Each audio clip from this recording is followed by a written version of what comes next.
حکومت کا پہلا فریضہ امن و امان برقرار رکھنا تاکہ مملکت کی جانب سے عوام کو ان کی زندگی، املاک اور مذہبی اعتقادات کے تحفظ کی پوری ضمانت حاصل ہو۔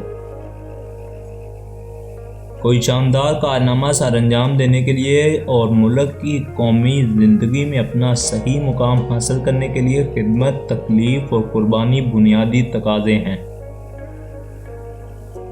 ہمیشہ ان تصورات اور عزائم کے مطابق زندگی بسر کیجیے جن کے لیے آپ نے حال ہی میں اپنی زندگیاں وقف کر رکھی ہیں۔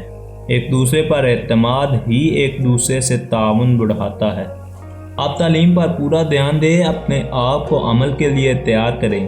یہ آپ کا پہلا فریضہ ہے۔ آپ کی تعلیم کا ایک حصہ یہ بھی ہے کہ آپ دور حاضر کی سیاست کا مطالعہ کریں، یہ دیکھیں کہ آپ کے گرد دنیا میں کیا ہو رہا ہے۔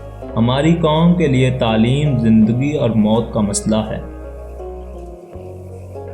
اسلامی تعلیمات کی درخشندہ روایات و ادبیات اس امر پر شاہد ہیں کہ دنیا کی کوئی قوم جمہوریت میں ہمارا مقابلہ نہیں کر سکی جو اپنے مذہب میں بھی جمہوری نقطہ نظر رکھتے ہیں۔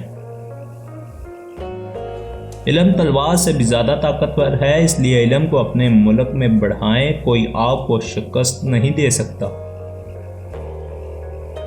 ہمیں تہذیب و شرافت کو کبھی ہاتھ سے نہیں چھوڑنا چاہیے۔ میں اپنے نوجوانوں کو یہ بات اچھی طرح بتا دینا چاہتا ہوں کہ وہ خدمت، ہمت اور برداشت کے سچے جذبات کا مظاہرہ کریں، ایسی شریفانہ اور بلند مثالیں قائم کریں کہ آپ کے علم ہم اثر اور آنے والی نسلیں آپ کی تقلید کریں۔